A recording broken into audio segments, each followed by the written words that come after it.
So today we are talking all about batch numbers and how you can create your own batch numbers for the products you sell.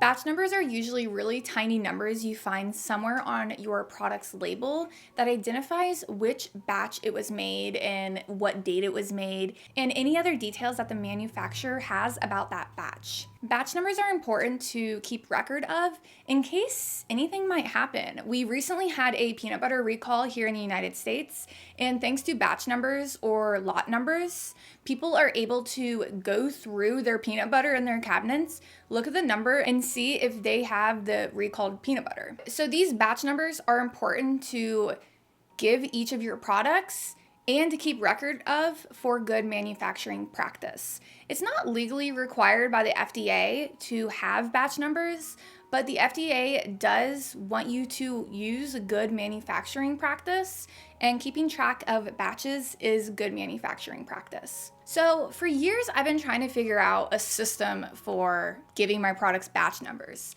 because the hardest part of it was how in the world was I going to fit these tiny numbers on my labels that are already packed with so much information that legally is required to be on them, and then print it out and make the label again? Like, making labels are so time consuming. If you sell skincare products yourself, you know what I'm talking about. Making the labels takes so much time. So there's no way every time I create a new batch, I'm going to go in, edit my label, and do the entire process all over again. There's just no way I'm doing that.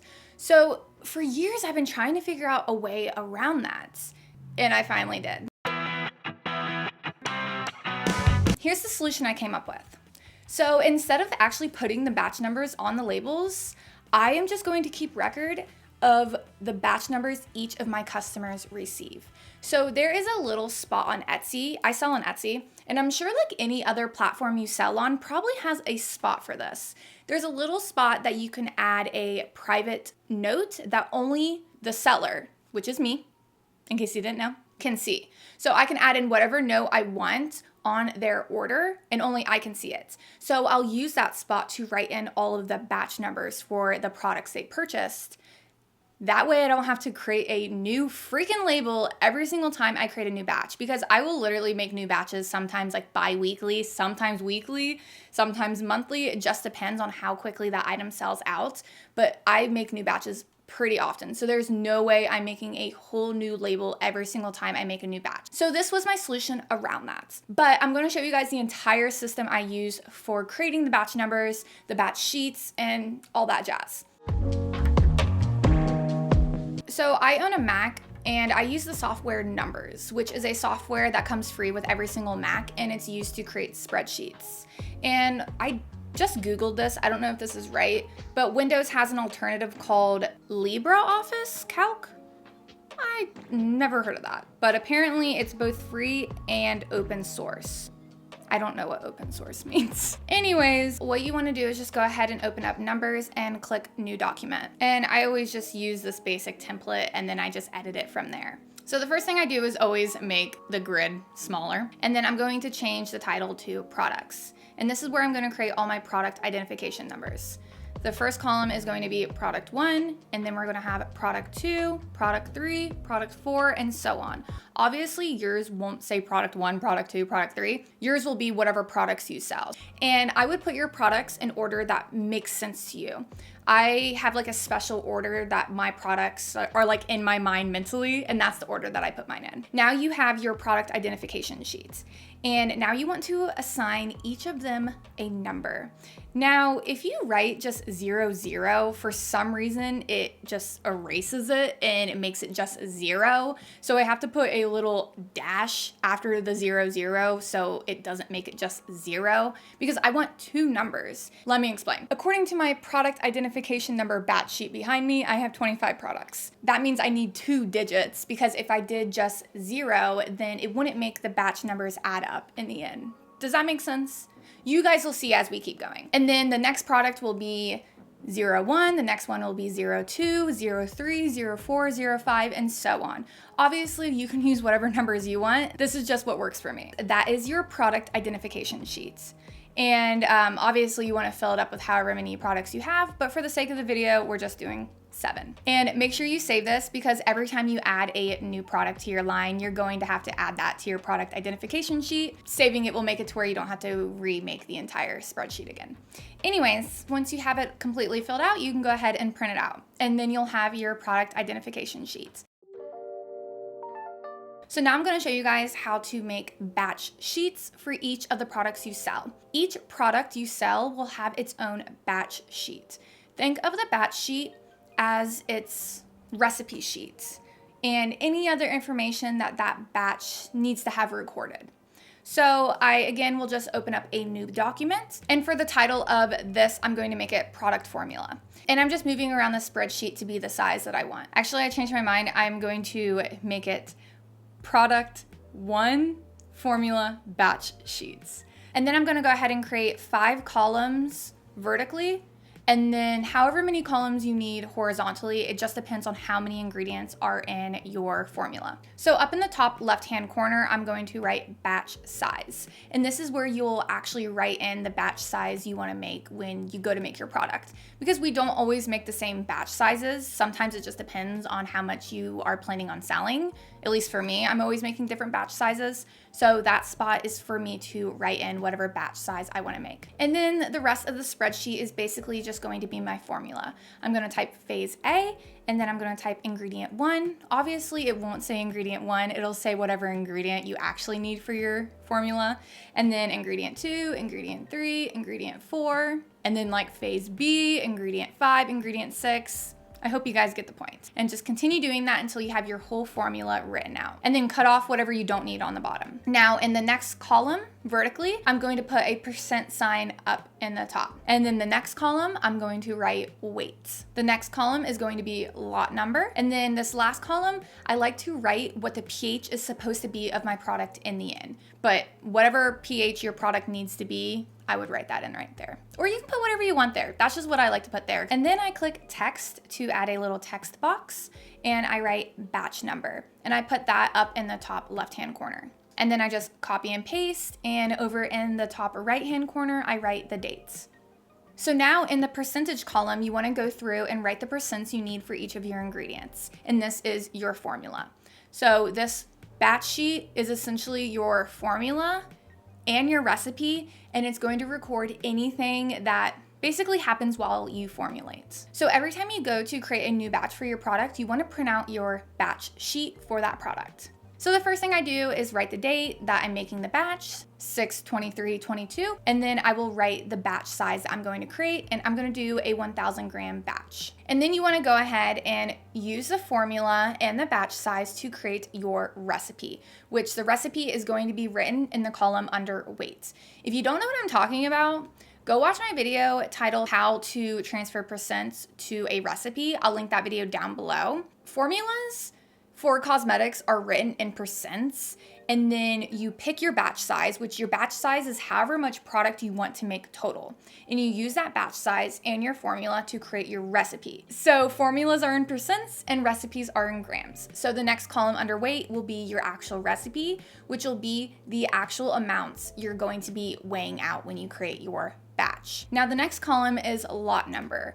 Right here is where you want to record the lot number of each of the ingredients you use. So this chamomile extract, its lot number is FSS10667, so we'll go ahead and write that there. Also, I'm fully aware I accidentally read off the code instead of the lot number, but I hope you guys know what I mean. Because our suppliers we purchase from could possibly also experience recalls. So if that ever happens, you can easily go back on all your batch sheets and see which products contain that ingredient because you have the lot number written down. As for the last column, this one's kind of optional what you want to do with it. I've seen examples online. They wrote down the actual amount they ended up adding in for that ingredient because sometimes you can go a couple points over and you might want to record that. Or if you did anything else weird in your formula that might be different, you can record that there. Or if anything like weird happened, I don't know, you can just record that there. Whatever you want to put there. And then we can actually go up to the top and create our batch number. So we want each of our batch numbers for every single product to contain the same amount of numbers, so we can look at it and identify it properly. So that is the whole reason each of our products have 2 digits as their product identification number. So that way we know the first 2 numbers in our batch number is our product's identification number. So we'll write 00 because this product's identification number is 00. So every time you see 00 first, you know it's that product. Then the next 2 numbers are going to be the month you made your product. I know the rest of the world makes dates differently. They do the number of the month and then the month and then the year. But here in the United States, we do month, then the day of the month, and then the year. So that's why I'm doing it that way. But I'm pretty sure the rest of the world does it the other way around. At least I know Spanish class, I learned that they do it the other way. And I think I learned that also in French. I don't remember French class. Remember, we watched Ratatouille. So then the next 2 numbers are going to be the month. And we have a total of 12 months. So again, we need 2 digits. So even though we're making this in June, which is 6, we're going to put 06. Again, we got to keep the same amount of numbers in every batch number. Then after that, it's going to be the day of the month, which is 23. Say we made this on the 3rd, then we put 03. And then at the very end, we're going to put the year. And I'm just going to do 22. So each batch number will contain a total of 8 numbers. So that way it keeps it even, and every time you look at any batch number, you can easily identify what the product is. So then once I had the batch completely finished, I will take my batch sheet and I just store it on a clipboard next to all my products that are ready to be sold, which are just sitting on a bookshelf. So the clipboard is just sitting on the bookshelf with my products. It's nothing fancy. And then I have my product identification sheet that I showed you guys how to make at the beginning. I'll have that printed out, and I actually have mine taped up on the wall back here. This is where I pack all my orders. So every time I go to pack an order, I can easily see what the batch number is. So a few questions I think you guys are gonna ask. What's the point of the product identification number if all you gotta do is look on the invoice and see that that customer purchased that item? You know what I mean? Like if someone purchased my Rosy facial cleanser, why do I need 00 as the identification number? Well, just in case that person ordered like 5 different products, I can just jot down all the numbers on the notes section, and I don't have to write like Rosy cleanser and then the date. I can just write all of the numbers, and it's so much faster that way. So if you do prefer just to write the date, you can do that and not do the product identification numbers, but I personally like that method. I think another question I'm gonna get is, aren't the batch numbers like meant for the customers? Like why aren't you putting the batch numbers on the product so the customer, you know, can identify the batch number? So my answer to that is we're small businesses. Like nobody knows who we are. If we did have a recall for a product, it's not going to be on the news. So there is going to be no case when a customer needs to pick up their product and check what the batch number is. That's never going to happen. If something goes wrong with their product, they're going to reach out to you and be like, hey, this product molded. And then you will know what batch number they have, and then you can contact any other customer with that batch number by checking your past orders, looking for anybody else who ordered that product and comparing the batch numbers, and then reach out to them personally instead of just waiting for the person to reach out to you, like saying like, hey, this product is molded, and you're just like, oh yeah, that batch was recalled, but you know, like I didn't know who got them because you guys have the batch numbers, not me. You know what I mean? Because like when you go to Walmart, the peanut butter company doesn't know who's getting each batch number, right? They're not there to keep notes because there's just too many people buying peanut butter, as opposed to me who's only getting like, you know, a few people buying from me. So it's easy for me to keep track of each batch number somebody gets. I can just easily type that on their order receipts. So I know to reach out to them in case one of the batches get contaminated. Does that make sense? Like, you know what I mean? Because like they can't use that batch number and like Google when it was made. Like CoverGirl, you can take one of their products, find their batch number or their lot number, and look it up online, and you can find the date it was made. We can't use our batch numbers and our lot numbers the same way these larger corporations do, so we have to find a way around that. And I personally think the best method is for the seller themselves to know what batch number each customer got. So that's why I kind of think it's just pointless to put the batch number on the product itself. Does that make sense? I hope that made sense. So I hope you guys like this process of batch number keeping. I'm sorry if it was confusing, because as I'm like making this video, I feel like it's super confusing for some reason.